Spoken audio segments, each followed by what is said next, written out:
Have you ever lived in a house so familiar, yet felt like a stranger within its walls? A place where the walls carried your childhood laughter, but the air carried nothing but judgment? I know that feeling too well, and while it nearly broke me, it also forced me to build something far stronger than I ever imagined, a life of my own. My name is Alex, I'm 24, and until just recently, I lived with my parents. To some, that might sound like immaturity, like I was clinging to comfort instead of facing adulthood, but the truth was very different. I wasn't avoiding responsibility. In fact, I'd been working full-time since 19. I paid for my own expenses, skipped vacations, and covered extra shifts whenever I could. I wasn't lazy, I wasn't careless, and I wasn't a burden, yet somehow, in my parents' eyes, I was never enough. It started subtly. My father would smirk across the dinner table and say things like, "Another lazy day, huh?" My mother, always quick to compare, would add, "Did you hear your cousin Michael just bought a new car? He's doing so well for himself." At first, I brushed it off. I told myself they were just teasing, maybe trying to push me to do more, but little by little, their words stopped feeling like jokes. They began to sound like a script, rehearsed lines designed to remind me that I wasn't measuring up. My father began calling me dead weight if I forgot to take out the trash. My mother sighed every time I came home late from work, as though exhaustion was evidence of failure. And then there was Ethan, my older brother, the golden child. He had the comfortable ID job, the car, the polished smile that seemed to draw applause every time he walked into the house. My parents practically glowed when he visited. For me, there were no smiles, no pride, just questions about why I wasn't more like him. I swallowed it for years. I told myself that patience and quiet endurance would eventually prove my worth. I hoped that if I worked harder, they would finally see that I was reliable, dependable, strong. Instead, the harder I tried, the more invisible I became. To cope, I started avoiding home. After long shifts, I'd sit in my car in the grocery store parking lot, or wander into a diner and nurse a cup of coffee for hours, stretching out the time so I wouldn't have to walk into the house. The house I grew up in felt less like home and more like a courtroom, where every step I took was under trial. My sister, who had moved out years earlier, tried to reassure me, "Don't take it too seriously," she said once, "they'll ease up eventually." But she didn't see the truth. They weren't easing up, they were hardening against me. The breaking point came over dinner one evening. My father set his fork down with a deliberate clink and said, "Starting next month, you'll pay rent if you want to stay here." My mother, not missing a beat, added, "Maybe it'll finally teach you some respect."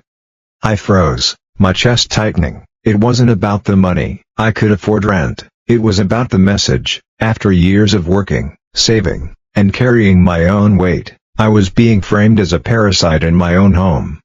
That night, I lay on my bed staring at the ceiling, every sarcastic remark, every cruel comparison, every sigh echoing in my head, and by midnight, I had made my choice.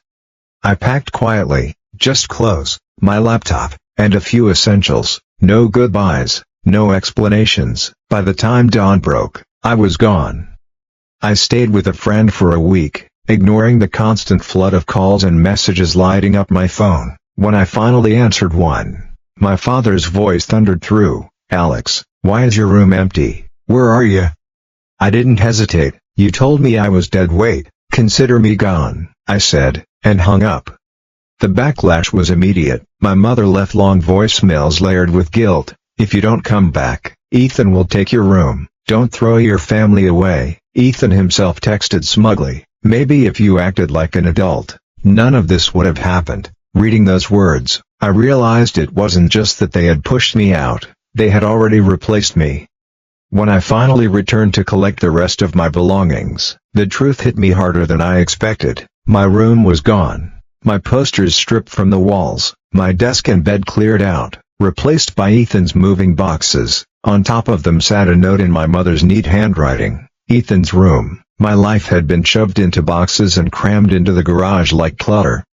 I carried those boxes to my car while my parents stood watching, arms folded, speaking as if this were normal. "We needed the space," my father said with a shrug. "You're being dramatic," my mother added. Their calmness hurt more than anger. They weren't just pushing me away, They had erased me.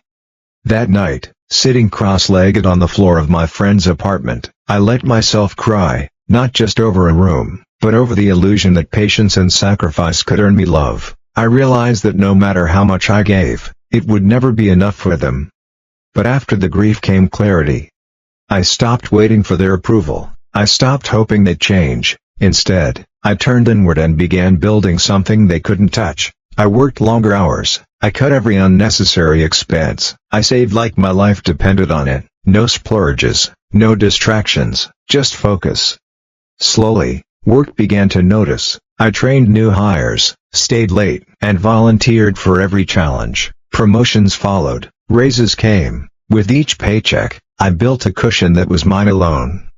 Eventually, I signed a lease on a small studio apartment. It wasn't much, a creaky floor, walls that needed painting, a kitchen barely big enough for one, but it was mine, the first space in years where I didn't feel like an intruder.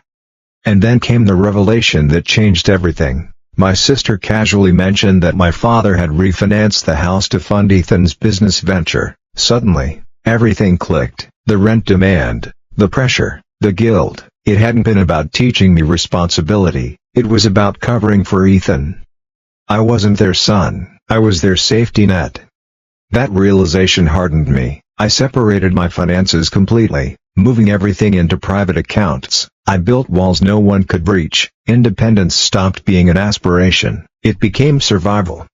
When they invited me to a family dinner months later, I agreed, but this time I wasn't walking in blind. Halfway through the meal, my father leaned back and said, "We need your help, just for a few months until we get things sorted." My mother added softly, "You wouldn't let us lose this house, would you?"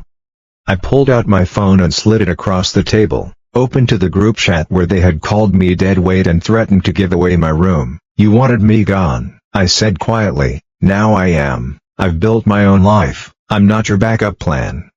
I stood, pushed in my chair, and walked out.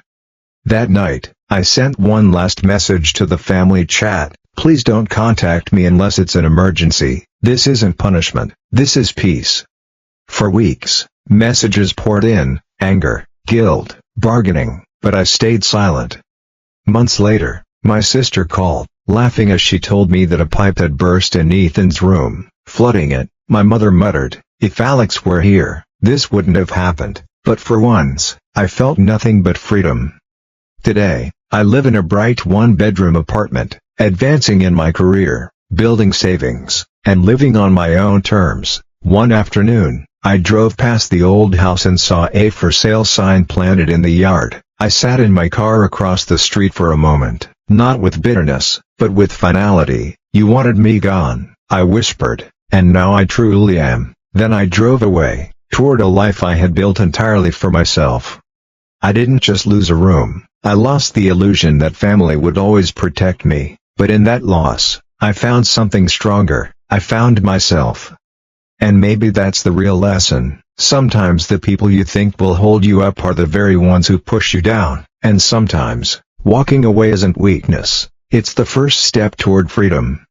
If my story resonated with you, don't let it fade. Subscribe, share, and stay with me, because more stories like this are coming, and I promise they'll remind you that even in the deepest losses, you can rise, rebuild, and reclaim your life.